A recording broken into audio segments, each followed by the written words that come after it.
What's up, y'all? We got a 2012 Sierra Silverado 1500 Sierra / Silverado.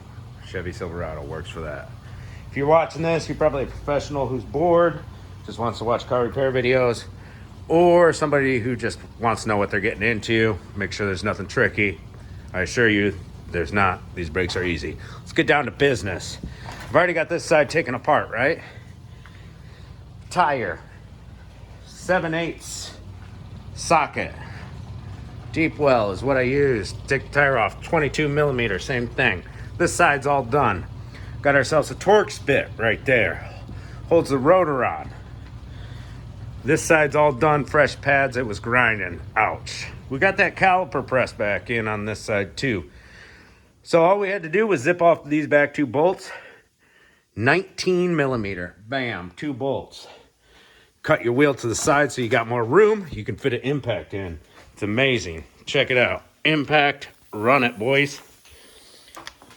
So next, after we get the caliper off, losing those 2 bolts, caliper will pop off. What I like to do, especially when I'm changing pads and rotors, is just shove a screwdriver in between this eye hole and pry back with those 2 bolts out.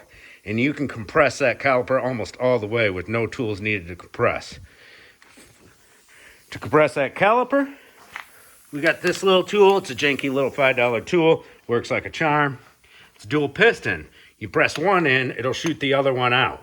Don't let it overextend or else you're going to be in a world of hurt. So I hold one in with this tool. Brake pad in between, the old brake pad. Just, something because this is too skinny. Goes into there. Then with the other one, you can use a C-clamp.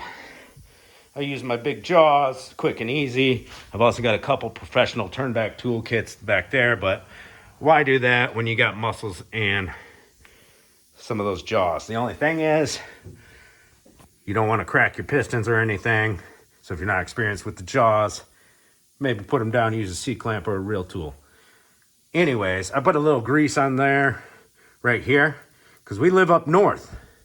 We get rust. A little grease goes a long ways to keep this rust at bay. See how it's all rusty? Then it starts raining, you get brake squeal. All right. A little bit of a high temperature silicone-based brake grease. Best in the business that I can recommend.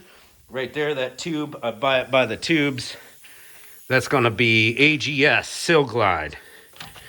Awesome stuff. Zipperoo. 1, 2. Kept it from falling with the hand with my phone in it. Bam, we take this off. See how rusty that is? That is rusty. We take this guy over to the bench. Hammer that out. See, we can't hammer it out. That's bad. You know what that means? That means those pads are wearing out faster than they need to. All that rust, what happens? The ear of the pad gets rusty and swells. Same thing with the mounting bracket in between the hardware. I always buy premium brake pads, comes with new hardware. If you're not going to get the premium pads with new hardware, clean your hardware up real good. Get yourself a wire wheel, wire brush, whatever you got to do. I don't care. Just get her done. All right. My favorite tool, this Dremel tool. And this is a very dulled out bit. And I love using it to clean the rust off. First, you need to get that pad out. All right, let me tell you what size this is. This is our Torx bit. Goes into our little retaining screw. If you have your brakes off, it may be tough because it's just going to keep on spinning, right? That's what we need this big old bar for. Grab this big old bar. Or any other pry bar you have. We're just going to put it in between the lug nuts, like so. And then we're able to turn. Ooh, that bar is so heavy. Come on, let's balance it out.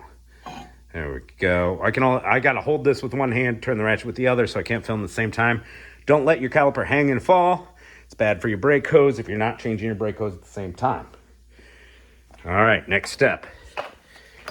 So what I'm gonna do off camera here is just take that one retaining screw out, and then bada boom. We'll put our new brake rotor on there. They come with shipping oil on them. Spray them down with a little bit of brake cleaner. to get this rotor off. We don't care about this rotor. We'll hammer it wherever we feel like it. We'll hit it with a hammer right here on this opening, or surface to surface. If you're not replacing your rotor, you need to get it off, do a hub or something. Hit it right here and here, back and forth until it breaks free. Extreme situations, had one of these this week. Rust buildup builds up a lip between the hub and the rotor right here. You can see this one's pretty bad. Nice rust buildup. So you should clean that out and spin the rotor till it's all clean so that the rotor comes off easily. This one's not as bad as the one earlier this week, but it's bad. All right, when we get that rotor off with the hammer, we're gonna make sure the hub does not have rust buildup on it. We'll take our wire wheel, clean up the hub because we're not replacing the hub today. Off camera, that's what I'm doing. Other thing I'm doing off camera, we're gonna pop this old rusty hardware out with our handy dandy screwdriver. Just get up. All right, I'll flick my camera off on accident. Boom, hardware comes off. Nice and rusty in there. I can actually see and feel the big rust buildup right there. And we're gonna just take this Dremel. We're gonna bring it back to shinier metal. And then we're gonna put a little bit of grease on the shiny metal. We're gonna clean up everywhere the hardware sits into, which is gonna be everywhere that this hardware touches. We're gonna clean. And then we're gonna apply a thin layer of grease right there. All right, wherever the hardware is touching. We're gonna put a little grease on the other side of the hardware where the ear of the pad touches the hardware, where it's supposed to slide in and out like this. And some people call me crazy, like, oh, why would you do that? I don't know, maybe you don't live up north where everything rusts out. Yes. That'll do it. And these little sliders, make sure they're not seized. These ones spin a little bit. There we go. We're going to pull them out, clean that old grease off, put some of our brake grease in there, and push them back in. These should slide in and out and spin around. All right. Let's get this bracket all cleaned up with new hardware and put the brake pads where they go. All right, y'all, we're assembled. Don't have the caliper on yet. The brake pads came with, let's see, 2 different types of hardware. Match up which types you have. It just comes in the set because it fits 2 different caliper options. All right, cool. All right, I put the brake pads on the bracket before I put it on the rotor. See, we got our little set screw in there. And we got our 18 millimeters nice and tight. Or were those 19? Those were the 18s. All right, there's my screwdriver. Jesus Christ, what was that doing there? Anyways, there's these little notches in the hardware, these little tabs. So your pad's gonna lock in between that and the little spring-a-roos, so they don't go anywhere. They're not gonna fall out of the bracket once you put them together. Put them together on the bench, put it over the rotor. Your rotor's nice and straight because of that one screw. If you're missing this little screw, you can put a lug nut on to keep your rotor straight if you want to, don't have to, whatever you wanna do. All right, we have our caliper all pressed back in, right? It's all pressed back in, and we'll just fit that guy right on there. Oh, sorry about my camera footage. I'm all alone. All right, then we got to press in on these little tabs so the ear goes over it. Bada boom. There's the bottom one. We're going to do the same to the top one. Boom. Make sure you get those 18 millimeters nice and tight. Now, these are the 19, right? Excuse me if I'm switching them up. I don't know. It's late. Anyways, we're going to put those in by hand with a ratchet. And then your brakes are done, right? I'm going to straighten out the wheel. Put the tire on. Tighten up the lug nuts. Crisscross pattern. Go over them twice. Bada boom. Check torque. Whatever you got to do. All right. Now, we pushed all that old fluid back up into the system, right?